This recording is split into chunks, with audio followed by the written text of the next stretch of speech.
हमें ये तो पता है कि टू के बाद वर्ब आता है, वर्ब की सेकेंड या थर्ड फॉर्म नहीं आती, ना ही वर्ब में आईएनजी आता है।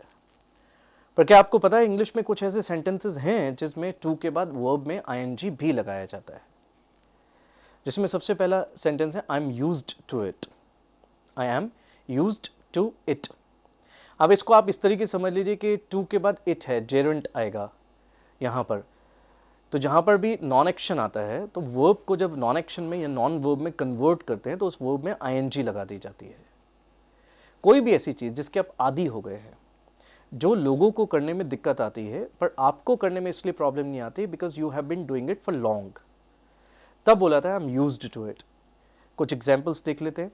I am used to living in heat, I am used to living in hostel, I am used to dancing for long, यानी मुझे डांस करने में, बहुत लंबे समय तक डांस करने में कोई प्रॉब्लम नहीं आती because I have been dancing for long. So I am used to dancing for long. कोई भी काम या किसी भी चीज़ के लिए आप आशान्वित हैं तब बोला था I look forward to it.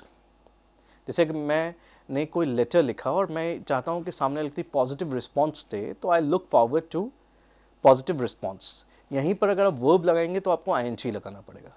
I look forward to receiving positive response, या I am looking forward to receiving positive response. गलती से भी I am looking forward to receive positive response मत बोलिएगा, क्योंकि टू के बाद यहाँ पर वर्ब में आईएनजी आता है। कोई भी चीज़ की मुझे आदत है, I am in the habit of it. अच्छा, एक बार पहले ये समझ लेते हैं लुक फॉरवर्ड टू इट बोलते क्यों हैं। क्योंकि जब आप फ्यूचर में किसी भी चीज़ के लिए आशान्वित हैं, आपको ये लगता है कि फ्यूचर में ऐसा होगा, तब बोला था look forward to it. Look forward to it. और इट की जहाँ पर अगर आप वर्ब लगाएंगे तो आपको आईएनजी लगाना पड़ेगा। आदत है I am in the habit of it. ज़्यादा आदत है I can not go without it. उससे भी ज़्यादा आदत है तो I am addicted to it. I am addicted to it. किसी भी चीज़ के एडिक्टेड जरूर नहीं, और ड्रग्स के लिए, अगर ड्रग्स के लिए भी तो I am addicted to drugs, और ड्रग्स लेना होता है do the drugs, so I am addicted to doing the drugs.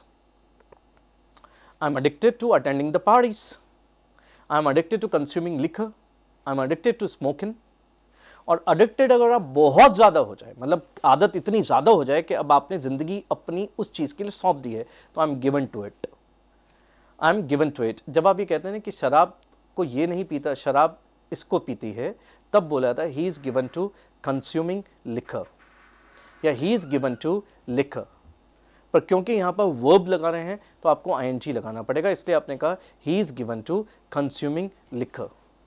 He is given to consuming liquor. So जब आप किसी भी चीज़ को बताते हैं कि मैं किसी चीज़ का अब जिंदगी सौंप दी, आदत बहुत ज़्यादा हो गई है, तो I am given to it. जब आपको कोई भी बीमारी की संभावना है तब बोला था he is prone to it.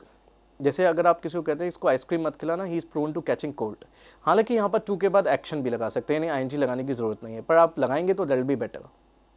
तो he is prone to catching cold. और भी बहुत सारे ऐसे सेंटेंसेस हैं जहाँ पर टू के बाद आईएनजी आता है, पर ये बहुत कॉमनली यूज्ड सेंटेंसेस हैं। प्रोन का मतलब संभावना होता है, तभी ऐसा एरिया जहाँ पर एक्सीडेंट होने की संभावना अक्सर बनी रहती है तो उसको कहता है एक्सीडेंट प्रोन एरिया।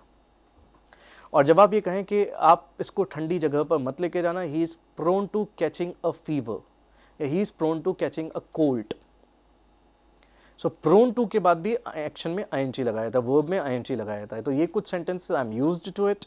आप इसको ऐसे समझ लीजिए, टू के बाद अगर वर्ब नॉन एक्शन आता है, नॉन वर्ब आता है, तो जब आप इसमें वर्ब लगाएंगे तो वर्ब में लगाने के लिए आपको आईएनजी लगाना पड़ेगा, तो आप कभी कंफ्यूज नहीं होगा। वैसे जनरली टू के बाद क्योंकि जब पर्पस बताया जाता है, जैसे he wants to go, he needs to go, I like to go, I am to go, I have to go, तो यहाँ पर वर्ब लगाया जा रहा है, यहाँ पर आईएनजी नहीं आ रही है। पर ये कुछ सेंटेंसेस ऐसे हैं जहाँ पर आपको टू के बाद वर्ब में आईएनजी लगाना पड़ेगा।